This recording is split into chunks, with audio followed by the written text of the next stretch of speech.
I didn't sign up for this. That's all the text said. 5 words, spare and precise, sitting beneath a screenshot of our now empty joint account. My name's Logan. I'm 32, head mechanic at Wilson's Auto over on Francis in Spokane.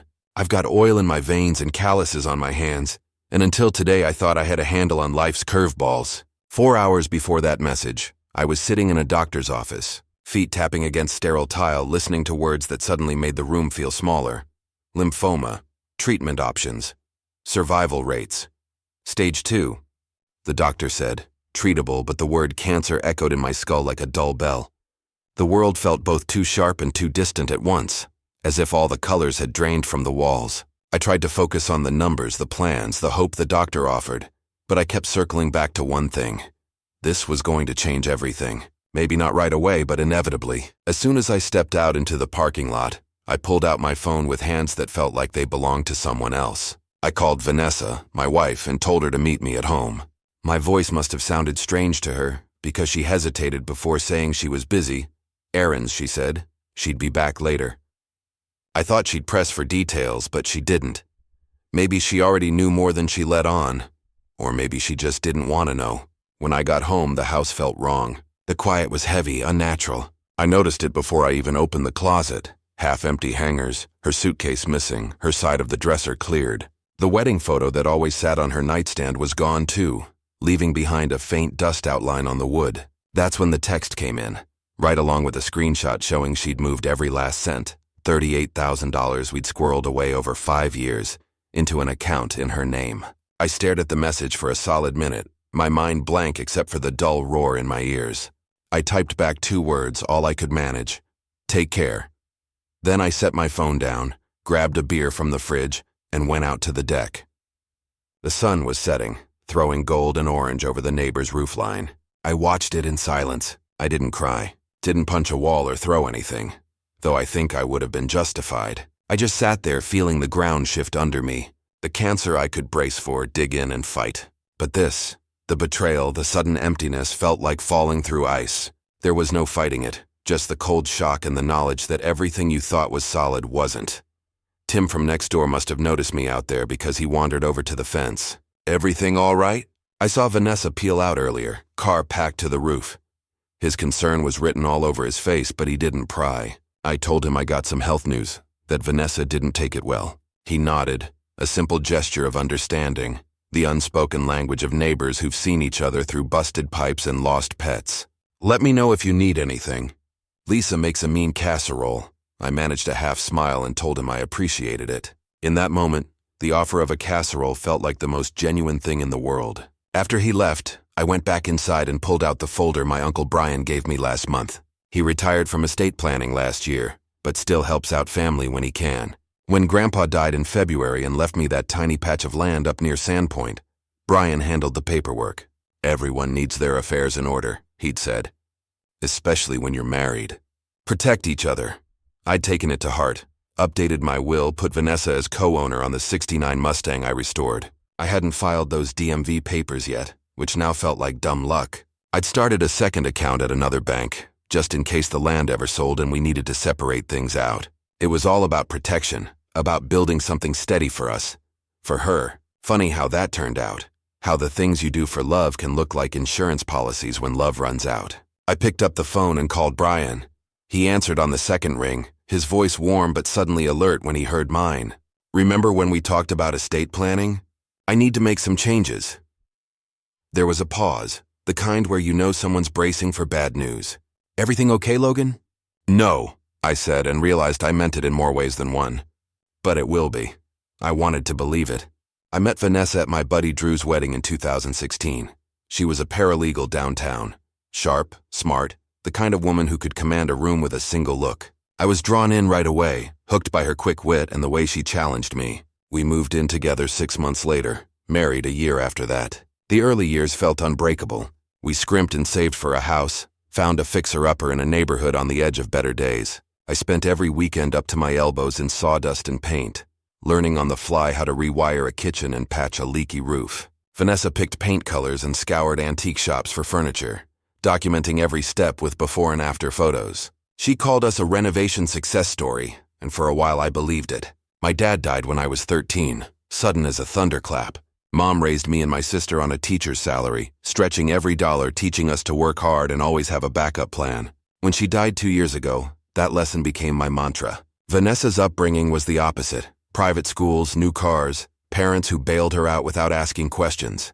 They helped with our house down payment, and her dad, big-shot corporate lawyer, always introduced me as Vanessa's husband, never by my name.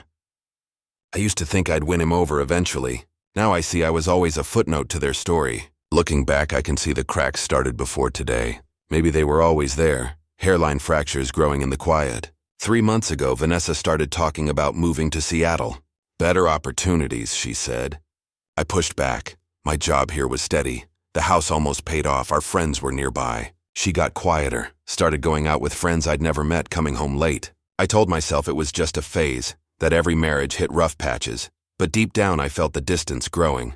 She started dropping little comments that cut deeper than I let on. Don't you ever want to do more than fix cars? My roommate's husband just made partner. They're building a vacation home. Sometimes I wonder what would have happened if I'd moved to Chicago after graduation. I tried to brush it off. Tried to believe we'd get back on track, but the words stuck with me like burrs. A few weeks back, I found a business card for an apartment building in Seattle tucked into her purse. I didn't confront her. Instead, I called Uncle Brian, started talking about updating our paperwork, tracking our assets, just in case. I don't know if I was protecting myself or just delaying the inevitable. Then came the doctor's appointment.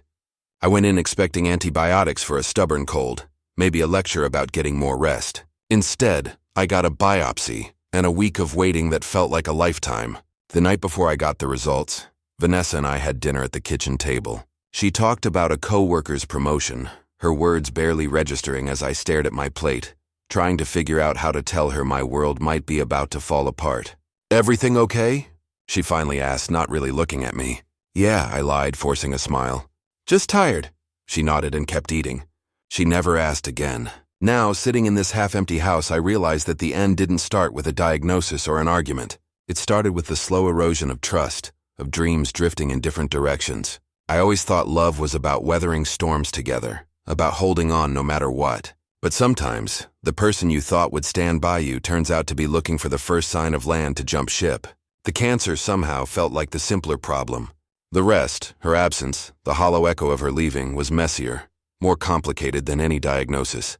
Still, as the last light faded and the world settled into night, I found myself thinking about what comes next. I had a fight ahead of me, maybe two, but for the first time in a long while I was facing forward, ready to start over. One step at a time, I'd learn to live with what I'd lost, and maybe in time build something stronger from the wreckage. She barely looked at me. That alone should have told me everything. But denial is a stubborn thing, especially when you're terrified. 3 days after Vanessa left, I started chemo. I remember the hospital's sickly sweet antiseptic smell, the hum of fluorescent lights overhead. The way the nurses smiled didn't quite reach her eyes. The first session knocked me sideways, like I'd been hit by a wave I never saw coming. The nurse, whose badge said Amanda, led me gently to a worn blue recliner, then busied herself with the IV bags. Her hands were practiced but kind. "Is your ride waiting?" she asked, glancing at the empty chairs nearby. "Took an Uber," I mumbled. "My wife's out of town."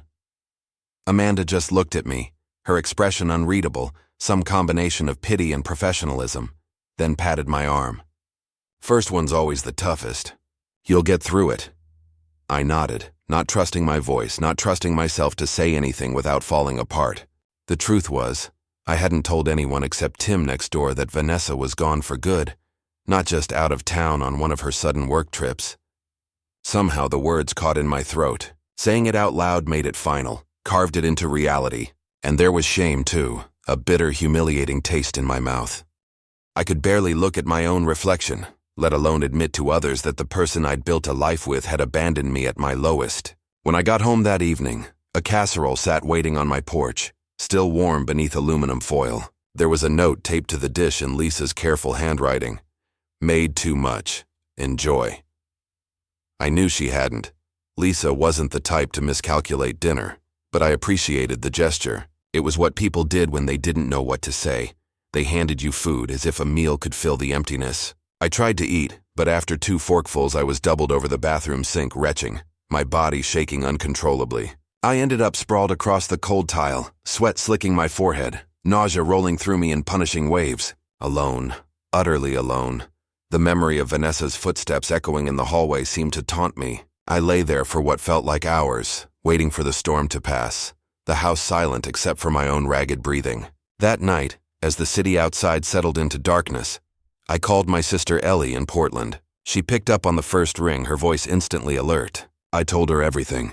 The cancer, Vanessa leaving, the bank accounts, every ugly detail I'd been too embarrassed to say aloud. She was silent for a long moment, absorbing it.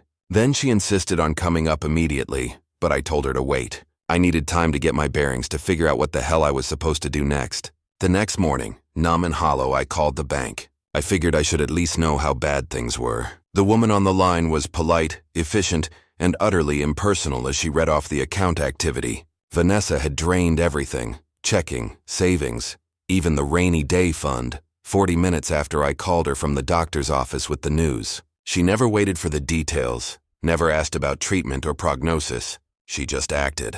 Something inside me shifted then.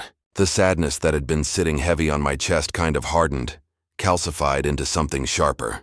Not quite anger, anger was too simple. It was more like a stubborn resolve, a refusal to go down without a fight. That afternoon I drove out to my Uncle Brian's place on the edge of town. He was a retired cop, gruff but loyal, the kind of man who believed in fairness and doing right by family. I brought every document I could find, bank statements, property records, old insurance policies, the whole mess. Brian sat at his kitchen table, reading through the paperwork with a furrowed brow, his glasses perched low on his nose. "She can't just take your money," he said, voice tight. "Joint account," I reminded him. "Her name's on it too." He shook his head, jaw clenched. "Logan, what she did wasn't just cold. It might have been illegal. Taking everything when you're about to face medical bills." He trailed off, anger simmering just beneath the surface. "Can I prove she knew?" I asked. Brian stared at the paperwork. "Well, we've got your phone records, the call you made after your appointment. And the bank statement shows the time she moved the money. If you have documentation of your diagnosis." I pulled out my phone and showed him the last text Vanessa ever sent me. "I didn't sign up for this." Brian's lips pressed into a thin line. "That's pretty damning." We spent the next 3 hours piecing together a plan, mapping every asset, Mustang title, land sale, medical insurance, safe deposit box. We documented everything down to the last cent. It was exhausting, but for the first time, I felt like I had some control again. When I finally left Brian's house, the sun was low, painting the sky in streaks of gold and purple. My phone buzzed, a new email from Vanessa's cousin Megan. She'd always treated me kindly, and the message was gentle, apologetic. "Logan, I heard what happened. I'm so sorry. I don't know what Vanessa is thinking. I'm here if you need anything." I hesitated, then replied, "Does Vanessa know about my diagnosis?" Megan's response came almost instantly. "Yes, she told everyone you have cancer, but said she couldn't handle it and needed a fresh start. My whole family is shocked. This isn't right." I thanked her, tucked my phone away, and drove home with the windows down, letting the summer air wash over me. For the first time since the diagnosis, a sense of clarity settled in my chest. Cold, but clean. I finally knew what I had to do. Fight, not just for my health, but for my dignity. 2 weeks into chemo, a letter arrived. Vanessa's lawyer, of course. The envelope was thick, impersonal, the kind of correspondence that made your stomach drop before you even opened it. She wanted a divorce, citing irreconcilable differences. She wanted her name off the mortgage, but demanded half the equity in the house. No mention of the money she'd already stolen, or the fact that I was going through chemo alone, scraping by on what little remained. I brought the letter to Brian. He scanned it, eyebrows raised. "Pretty bold. Takes all your savings, knows you're sick, then wants half the house too." I felt numb, tired. "What do I do?" Brian leaned back in his chair. "Don't answer yet. Let's see how far she wants to go. Sometimes people overplay their hand." The next day, my phone buzzed with a text from an unfamiliar number. "Logan, it's Vanessa. This is my new number. I know you're upset, but we need to figure this out. My lawyer says I'm entitled to half the house." I stared at the message for a long time before deleting it. 3 days later, another text arrived, this one edged with irritation. "Logan, being childish won't help. I know you're going through stuff, but I have rights too." Going through stuff, as if cancer was a minor inconvenience, a phase I'd get over like a bad cold. I blocked her number without hesitation. Chemo session 3 hit me harder than I could have imagined. My body was a battlefield. I couldn't eat, couldn't sleep, lost 12 pounds in a week. I felt transparent, ghostly, like I was fading out of my own life. That's when Ellie showed up, her suitcase in tow. She didn't ask if I needed help. She just moved in, filling my freezer with homemade meals, scrubbing the kitchen, driving me to appointments, making sure I took my meds. She was a force of nature, stubborn and compassionate in equal measure. The night before she left, another letter from Vanessa's lawyer arrived. This one more aggressive, more demands, more threats about what I owed her. Ellie was livid. After what she did? She's lucky you haven't dragged her into court for the money she stole. I managed a weak smile. We'll get there, I promised, and for the first time I believed it. A week later, a certified letter arrived from the bank. Apparently, Vanessa had tried to remove my name from our joint credit cards, but she needed my signature. She'd also tried, unsuccessfully, to access our safe deposit box, the one that held the house deed, the Mustang title, and my grandfather's will. I stared at the letter, feeling a strange mix of outrage and grim amusement. Even now, she was still trying to carve out whatever she could, as if there was no bottom to the well of her entitlement. But I was done being blindsided. I was done letting the pain dictate my life. Whatever came next, I'd meet it head-on with my eyes wide open. The bank wouldn't let her in without the second key, my key. That was the rule, the safeguard we'd never thought would matter until it did. For years, we'd coexisted with our names on boxes and accounts, as if that meant permanence. Now it was leverage. I called Brian, my oldest friend and lately my only steady lifeline through this mess. He sounded as unbothered as ever, as if he was discussing the score of a game and not the slow-motion implosion of my life. She's getting desperate, he said, the smallest trace of satisfaction in his voice. Guess she realized she left some loose ends. Loose ends, like the safe deposit box, like the Mustang, like the quiet corners of a life you never expect someone to raid. So what do? I asked him, the question feeling both too simple and impossibly heavy. He didn't hesitate. Close the safe deposit box. Move everything to a new one. Only your name this time. And let's file those title changes for the Mustang. His decisiveness was grounding. I called in sick, though lately every day blurred into one kind of sickness or another. My body had become a battlefield. Fatigue, nausea, the sense that every cell was working against me. I went to the bank, hands shaking, and shut down the old box. The bank manager gave me a look I couldn't read. Pity, maybe, or suspicion, or just the blank professionalism of someone who's seen countless domestic dramas play out in the vault. I opened a new box with just my name, the key cold and unfamiliar in my palm. At the DMV, the woman behind the counter barely looked at me as I signed the paperwork to take Vanessa's name off the Mustang. Her signature sat there alongside mine like an afterimage. Truth was, her name never belonged on that title. She'd never cared about the car, just the idea of ownership. That night, my phone buzzed with a number I didn't recognize. You changed the Mustang title? That car's half mine. You put my name on it. Vanessa's voice, sharper than I remembered, almost brittle with accusation. I stared at the screen, dumbfounded. How did she know already? I'd only done it that morning, careful and quiet. Suddenly, the sense of being watched pressed in. Someone at the DMV, the bank. Each place felt less like a public service and more like a leak in my defenses. I realized then that Vanessa wasn't alone. She had eyes everywhere, the kind that could look right through me. I called Brian, feeling more exposed than ever. She's got help. Someone's telling her what I'm doing. He went silent, and for a second I could almost hear the gears turning. Her dad has connections. Wouldn't surprise me. Old college buddies, people who owe him favors, that kind of thing. So now what? We feed them false info, Brian said. Set a trap. Give them something to chase so we see who's watching. The next day I started laying the groundwork. I called the realtor handling my grandfather's land, making sure to pause the sale and, just loud enough for anyone listening, mentioned I was looking at other ways to liquidate assets. I could almost hear the mental note being taken. Then I called my old investment bank, inquired about early withdrawals from my 401k, carefully mentioning medical bills and considering my options. It was strange, speaking in code in my own life, orchestrating a story for an audience I couldn't see. Then I waited. The days blurred together with treatments, hospital rooms, and the slow, grinding anxiety of waiting for the other shoe to drop. 2 days later, Vanessa's lawyer sent a letter. Now she wanted a share of any proceeds from the sale of inherited property, and a fair division of all retirement accounts. The letter was formal, but I could feel her hand in every word. She'd taken the bait. Brian grinned when I showed him the letter, a rare brightness in a season of shadow. She went for it. So what now? I asked, though I already felt the exhaustion of another round. Now we play our hand. The next month became a test of endurance. Surviving the legal chess match was one thing. Surviving the treatments was another battle entirely. The chemo scorched through my veins, relentless. My hair came out in clumps, piling up in the drain like the leaves of a life I was losing piece by piece. I dropped 30 pounds. My skin looked almost translucent in the mirror. But the numbers, those sacred numbers, were getting better. The doctors were cautiously optimistic, which from them felt like a miracle. Ellie, my sister, drove up every other weekend, her visits a lifeline.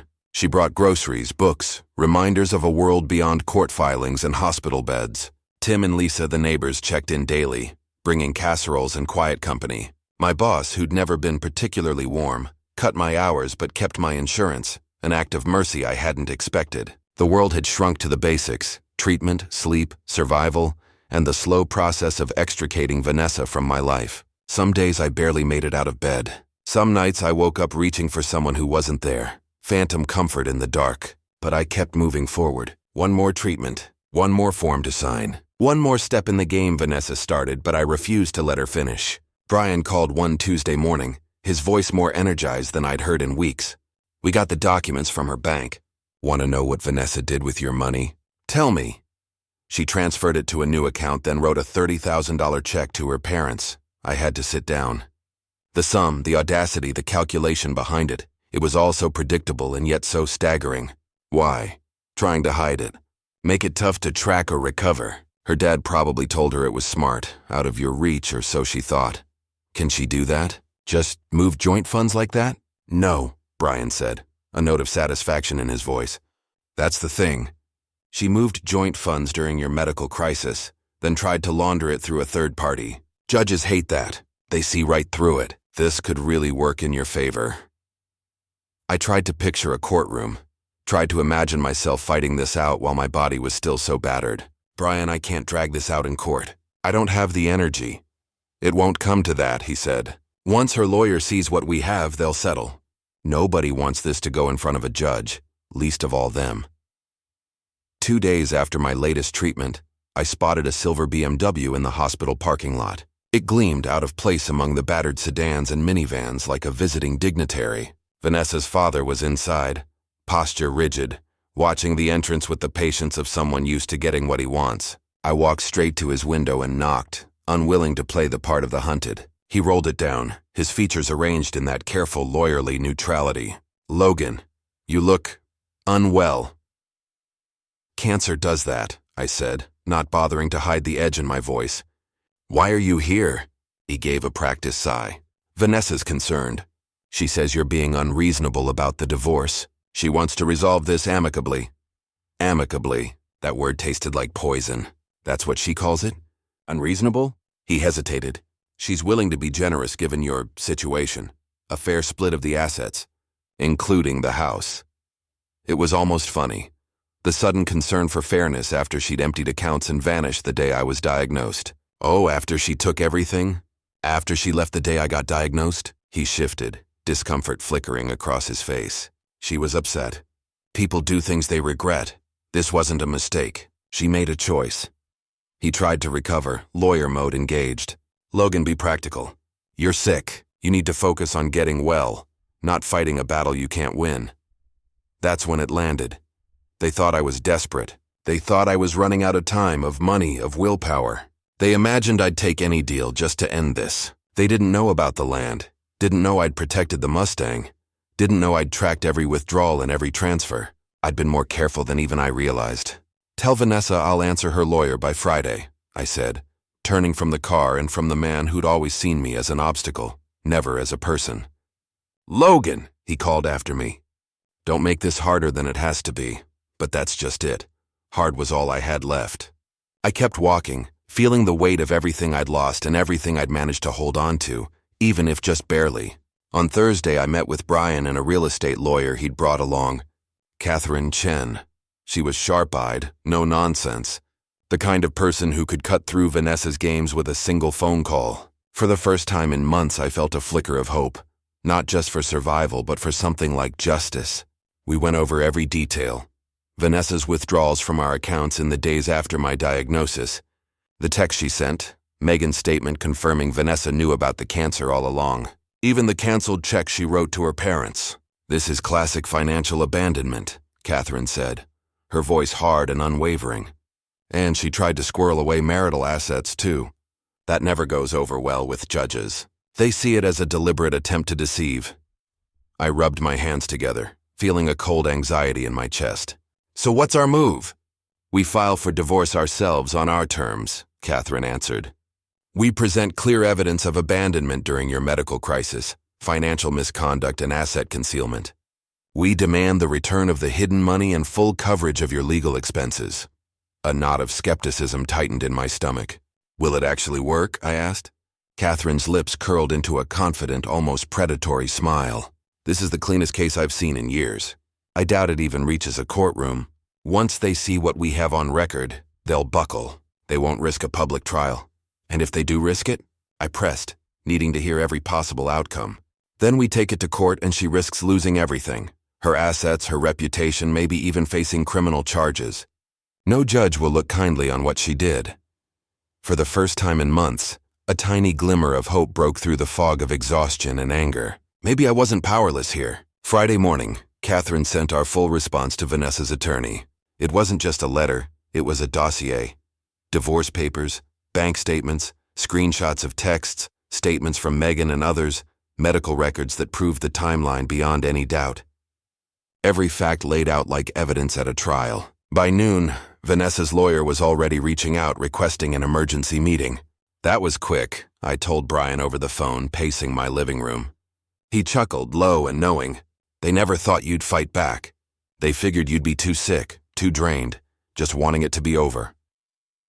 The meeting was set for Monday. I tried to rest that weekend, but sleep was shallow and scattered. My head spun with everything that had happened. The betrayal, the months of uncertainty, the empty bank accounts. Sunday night, a new text came in from an unfamiliar number.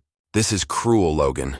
I know I made a mistake, but this is vindictive. My parents don't have the money right now. You're trying to ruin my life."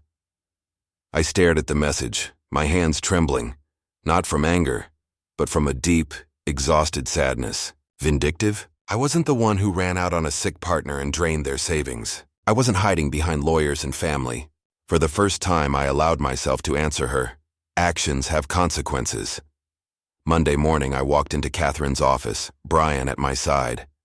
"Just stay calm and quiet unless you're spoken to," Catherine advised. "We'll handle the rest." The conference room felt both sterile and charged with tension. Vanessa arrived with her father and her lawyer, a thin, sharp-featured man with an expensive suit and a permanent scowl. Vanessa herself looked healthy, relaxed, almost glowing, which stung in its own way. She kept her eyes down, refusing to meet mine. Her lawyer took the lead. "We've reviewed your filing. We dispute your characterization of events, but my client is willing to discuss a settlement to avoid unnecessary escalation." Catherine's smile was all ice. "Let's be clear, this isn't a negotiation. This is a final courtesy before we proceed to trial. Your client abandoned her husband during a medical crisis, emptied their joint accounts, laundered assets through her parents, and then demanded more. Every step is documented." Vanessa shifted uncomfortably. Her father leaned forward, trying to sound reasonable. "Surely there's a way to resolve this amicably." Catherine cut him off, voice like steel. "Your daughter transferred Logan's emergency medical fund into your account. We have the canceled check, the bank records, everything. Are you prepared to return the money today, or will we be naming you as a co-defendant for receiving stolen marital assets?" Silence settled over the table, heavy and absolute. Vanessa's lawyer adjusted his glasses. "What are your terms?" Catherine didn't hesitate. She listed them one by one. The full $38,000 returned within 30 days. Vanessa relinquishes all rights to the house, the Mustang, the land I'd inherited from my grandfather, and my retirement accounts. Vanessa responsible for all legal fees. In exchange, I wouldn't pursue criminal charges for fraud and abandonment. Vanessa's father sputtered, "This is nothing but robbery." Catherine's tone was final. "No, robbery was what your daughter did. This is restitution." Vanessa's lawyer asked for 48 hours to respond. As we left, Vanessa tried to catch my eye, but I walked right past her. In the elevator, Brian put a reassuring hand on my shoulder. "You did good in there, Logan." I shook my head. I just sat and watched. "Sometimes," Brian said quietly, "that's the hardest thing to do. To let the truth speak for itself." 2 days later, Catherine called. Her tone was lighter, almost triumphant. Vanessa had agreed to every condition. Her parents would pay back the full $38,000. Vanessa would sign away all rights to our assets. The legal war was over. "It's over," Catherine said. "You won, Logan." But as I hung up the phone, the victory felt hollow. There was no surge of happiness, no sense of triumph. It felt more like closing the final page on a story I'd thought would last a lifetime, only to realize it had ended halfway through. I was left staring at an empty chapter, wondering what came next. Still, for the first time since my diagnosis, I slept deeply, uninterrupted, as if my mind had finally set down a weight I'd been carrying for far too long. 30 days later, a cashier's check for $38,000 arrived in the mail. Cold, hard restitution for everything I'd lost. I took it to the bank, feeling a blend of relief and resignation. Then I called my oncologist's office, determined to start paying down the bills that had haunted me for months. Julia, the nurse who'd seen me at my worst, smiled when I handed her the check. "You're looking a lot better these days," she said gently. "Your numbers from last week were really promising." For the first time in ages, I let myself smile back. "Yeah, I guess I am feeling better," I said, watching her process the payment. The road ahead was still uncertain, but for once it felt like it belonged to me again. Insurance came through? Something like that. A week later, the divorce was finalized, the last paper signed in Catherine's office under the indifferent hum of fluorescent lights. I expected a flood, rage, grief, nostalgia. But all I felt was a bone-deep hollowness, as if my insides had been scraped clean. The room was quiet except for the scratch of my pen, the soft shuffle as Catherine gathered the copies and slid them into her files. Not sad, not angry, just done. Afterward, I gave myself a checklist as if moving through tasks could anchor me back in my own life. Close out the joint deposit box, start a new one in my name, file the Mustang title. I called in sick. Not that anyone at work expected me at this point, not when every day felt like a slow-motion sick day anyway. At the bank, I surrendered the old keys. The teller, polite but distracted, didn't ask why I was shutting down the box or opening a new one. If she noticed my shaking hands, she said nothing. I slipped the new key into my pocket, its unfamiliar weight oddly reassuring. Next, the DMV. The line was long, the overhead lights harsher than I remembered, but finally I handed over the paperwork, watched as Vanessa's name was erased from the Mustang title. It was a tiny victory, but in that moment, it felt like the first step to reclaiming something, anything, that was mine. That night, as the sun went down and shadows crawled across my apartment, a message blinked onto my phone from a number I didn't recognize. "You changed the Mustang title? That car is half mine. You put my name on it." The words hit like a slap. I'd only filed the paperwork hours ago. How the hell did she know already? I stared at the screen, heart thudding. It didn't take long for the answer to slide into place. Vanessa had someone on the inside at the DMV or the bank feeding her information. Someone was watching me, keeping her updated on every move. I called Brian, my old friend and now my informal PI. "I think she has help. Someone's telling her everything I do." He didn't sound surprised. "Her dad's plugged in all over. Wouldn't shock me if he's got friends at the bank, maybe the DMV too. You want to do something about it." "What now?" Brian's voice sharpened. "Feed them bad info. If they want to spy, let's give them something to find. Set a trap." The next day, I called the realtor handling my grandfather's land. Made sure to be loud and clear. "Let's put everything on hold for now. I'm considering other options for liquidating assets." Then, for good measure, I contacted my old investment bank, asked about early withdrawals from my 401k, and dropped a casual mention about mounting medical bills. Every word was bait, and I made sure there were witnesses, just in case Vanessa's informant was listening. I wanted her to hear it all. Sure enough, 2 days later, a letter from Vanessa's lawyer landed in my mailbox, full of legalese and barely concealed greed. They demanded a share of any proceeds from inherited property, plus a fair division of my retirement accounts. I showed the letter to Brian. He just grinned, the kind of grin that meant he'd seen this coming. "She took the bait. They're chasing the money you pretended to move. So now what? Now we show our cards, Brian said, his eyes bright with anticipation. The next month blurred into a routine of survival. The cancer treatments were brutal, chemical warfare inside my own veins. But the doctors offered cautious optimism. Your numbers are improving, they'd say, as if that could balance out the hair falling out in clumps, the 30 pounds I couldn't afford to lose, the constant ache in my bones. Ellie made the drive up every other weekend, bringing homemade soup and stories to distract me. Tim and Lisa, my neighbors, checked in every day with casseroles and awkward jokes, their concern a lifeline when the nights grew too long.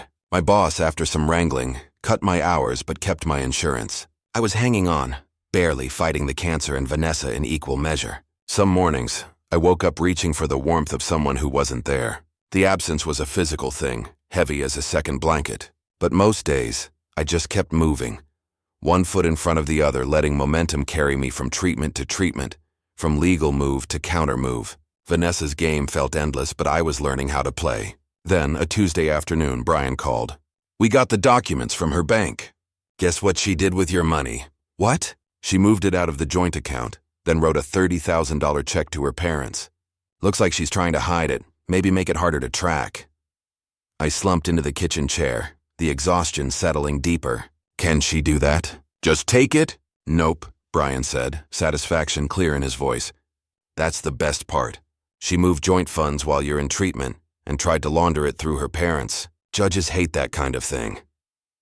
I let the information sink in, the first spark of hope in weeks flickering to life. I don't want a long court battle, Brian. I'm too tired. We won't have to. Once her lawyer sees what we've got, they'll fold. Just hang in there a little longer. 2 days after my last round of treatment, I spotted a familiar silver BMW parked in the hospital lot, idling in the shade. Vanessa's dad, the man who always wore his suits like armor, sat behind the wheel, his expression unreadable. He rolled down the window as I approached, that lawyerly smile never quite reaching his eyes.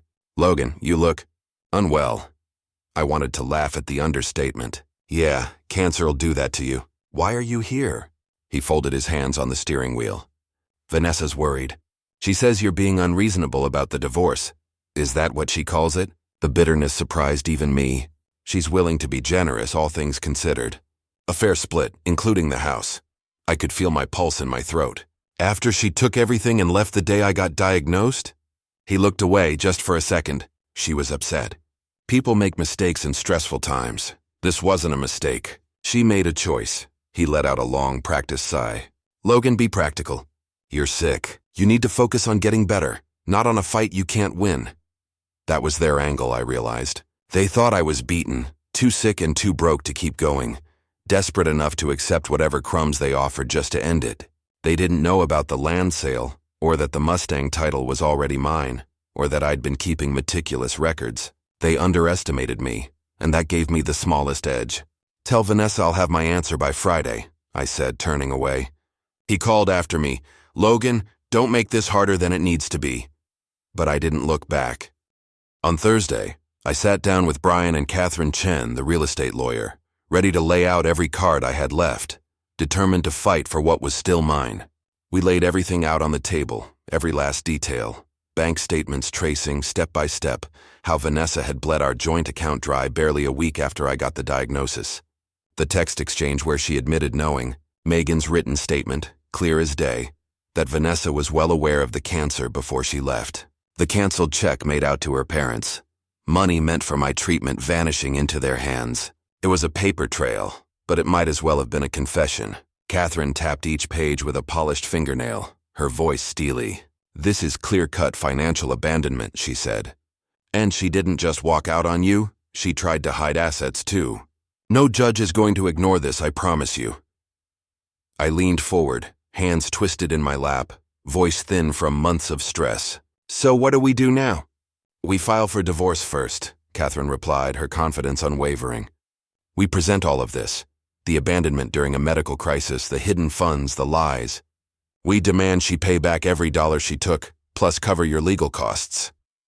I almost wanted to believe it, but will that actually work? Do judges really care? Catherine flashed a rare, fierce grin. In my 10 years, I've never seen a case this open and shut. Honestly, I doubt it'll even make it to court. The other side will crumble the second they see this. And if they don't, I pressed. She shrugged, unbothered. Then we let a judge decide. She'll lose everything. Her money, her reputation, probably any sympathy she thought she'd get. Actions have consequences. For the first time since I'd learned I was sick, a tiny spark of hope flickered to life. Maybe I wasn't powerless after all. Friday morning, Catherine was a whirlwind of efficiency. She finalized our petition, then attached every damning piece of evidence, bank ledgers, text messages, Megan's notarized statement, even my medical notes. By lunchtime, Vanessa's attorney had already requested an emergency meeting. Apparently, our evidence package had landed like a bomb. I called Brian, my best friend and unofficial coach through this mess. That was fast, I said, almost dazed. They never thought you'd fight back, he replied, voice warm and proud. They figured you'd be too sick, too tired, or too broken to stand up for yourself. They counted on you being out of the game. The meeting was set for Monday. All weekend I tried to rest, but my mind kept circling the same questions.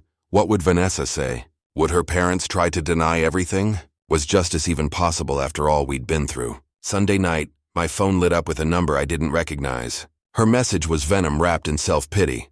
This is cruel, Logan. I made a mistake, but this is vindictive. My parents can't pay back the money right now.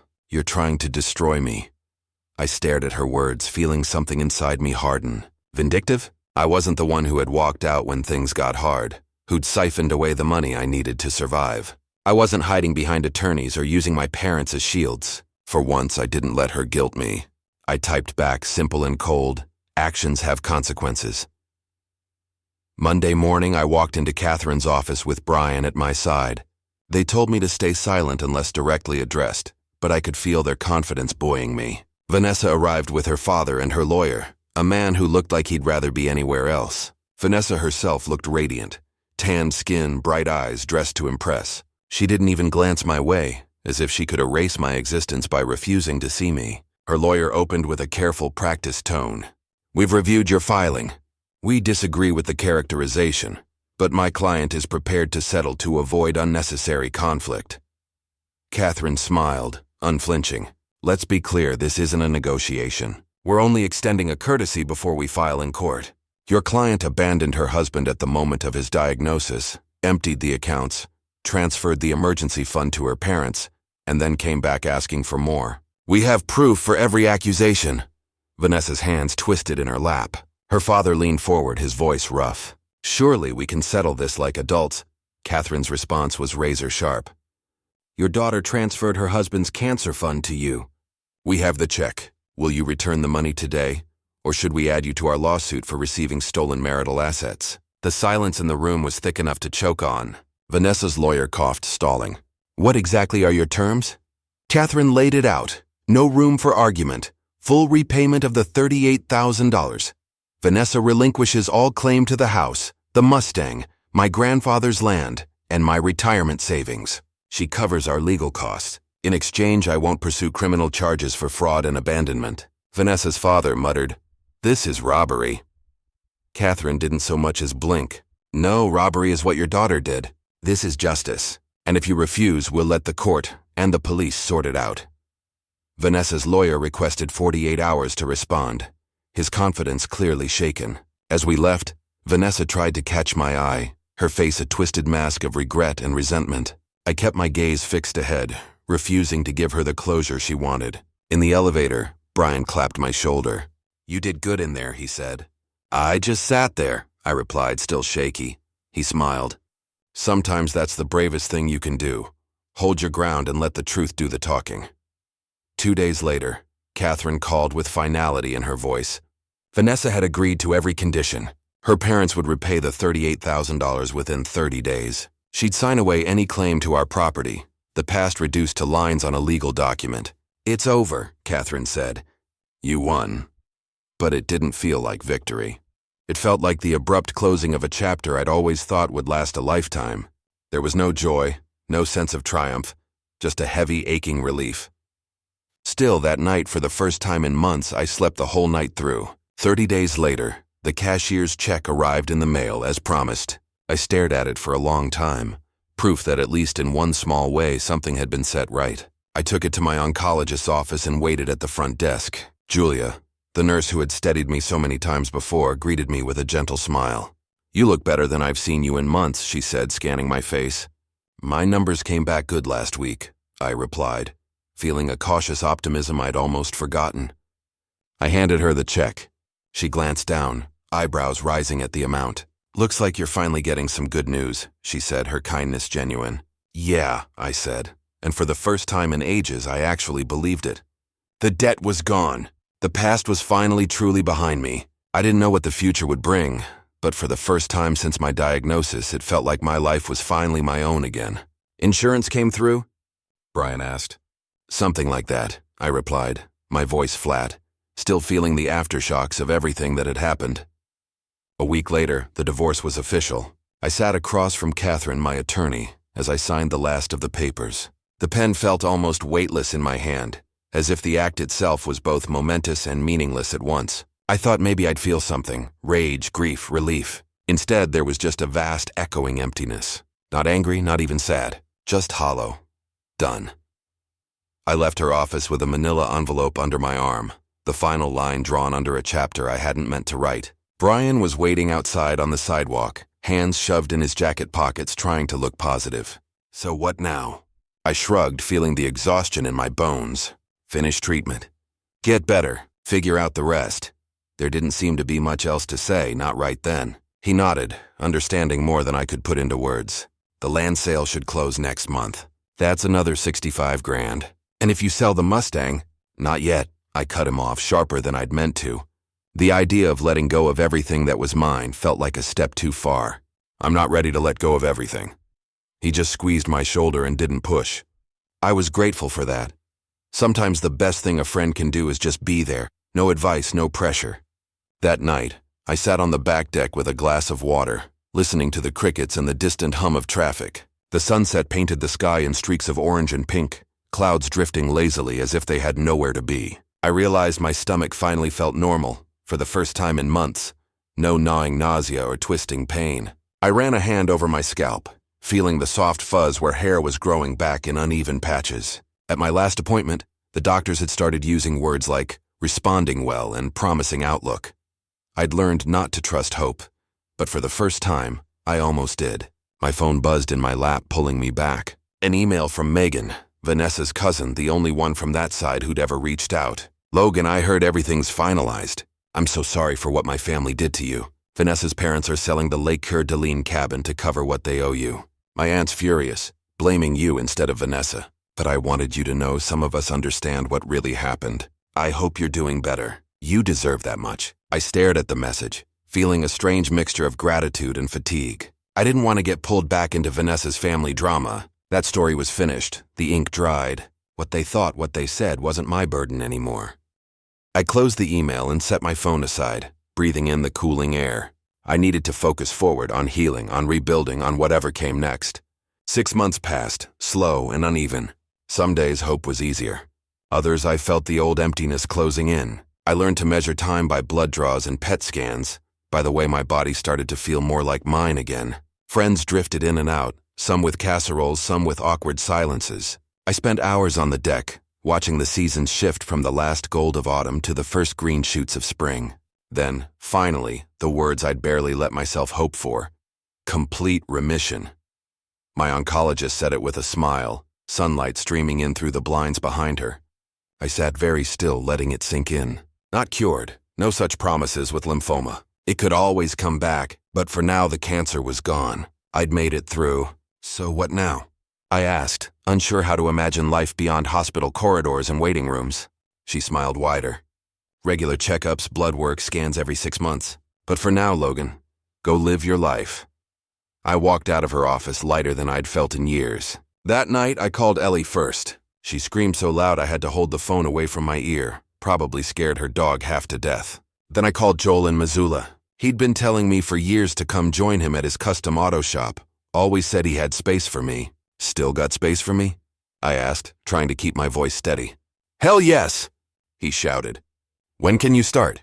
A month later, I sold the house in Spokane. I packed up what I wanted to keep, mostly tools, some books, a battered box of old photos, and the Mustang, of course. I bought a little cabin outside Missoula. It wasn't much. 2 bedrooms, a big garage, and a view of the mountains from every window. But it was mine, and it was enough. The air smelled like pine and river water, and for the first time in a long time I felt like the world was opening up again instead of closing in. The day I left Spokane, Tim and Lisa from next door came by to say goodbye. Lisa handed me a casserole, cheesy, heavy, comforting, just like all the others she'd brought over when I was too sick to cook. I thanked them for everything, the food, the lawn mowing, the quiet support on days when I didn't want to talk. Sometimes kindness feels like the only thing keeping you tethered to the world. "You doing okay?" Tim asked, his eyes searching mine. "Like really okay?" I thought about it, really thought. "Getting there," I said. And I meant it. 3 months into Montana, the rhythm of my days started to settle. I worked at Joel's shop, got grease under my fingernails again, lost myself in the familiar logic of engines and metal. I hiked in the evenings, followed deer trails through the woods, let the cold air clear my head. I started to feel strong again, inside and out. One afternoon I got a text from an unknown number. My heart sank a little even before I read it. "Vanessa. Of course, I heard you're in remission. I'm glad. I know you won't believe this, but I think about you often. I made a terrible mistake. I was scared and selfish. I'm sorry, Logan, for everything." I read it twice, thumb hovering over the screen. 1,000 possible responses flickered through my mind. Anger, forgiveness, silence. In the end, I just typed 4 words: "I survived, be well." Then I blocked the number, set the phone down, and walked out to the garage. The Mustang was waiting for me, dusty but solid. I wasn't fixing it up to sell anymore. This time I'd do it for myself, piece by piece, bolt by bolt. Not to hold on to the past, but to build something new. Some things break and stay broken, no matter how hard you try. But others, if you're patient, if you're willing to do the work, you can rebuild them. Sometimes they come back stronger than before. Turns out I was one of those things. With every sunrise over the mountains, every mile of open road, I started to believe it. Maybe healing wasn't about forgetting what had happened, but about choosing to move forward anyway. I was still here, and for the first time in a long while, that felt like enough. I used the money to buy a little cabin outside Missoula, tucked in a clearing at the end of a gravel road. It wasn't fancy, a faded red roof, chipped siding, and old windows that rattled when the wind picked up. But it was mine. 2 bedrooms, a garage big enough for my tools and the Mustang, and mountains everywhere I looked. In the mornings, sunlight spilled through the pine trees and painted streaks across the kitchen floor. Some days, deer wandered through the yard, unbothered by the sound of me hammering away in the garage. There was a quiet out there that I hadn't realized I'd been missing. The day I left Spokane, Tim and Lisa from next door came over to say goodbye. Lisa handed me a casserole for the drive, wrapped in foil and still warm. "You'll need something to eat when you get there," she said, her voice thick with emotion. I thanked them for everything, the dinners when I was too tired to cook, mowing my lawn when I was in the hospital, just being there when things got rough, which seemed to be most of the time back then. They never asked for anything in return. I think they just wanted to make sure I didn't feel alone. Tim looked at me and said, "You doing okay?" "Really okay?" I paused, the truth heavy in my chest. "Getting there," I told him. It was as honest as I could be. 3 months into my new life in Montana, with snow lingering on the distant peaks and the cabin starting to feel like home, I got a text from a number I didn't recognize. Vanessa. I hadn't heard from her in over a year, not since everything fell apart. She wrote, "I heard you're in remission. I'm glad. I know you won't believe this, but I think about you often. I made a terrible mistake. I was scared and selfish. I'm sorry, Logan, for everything."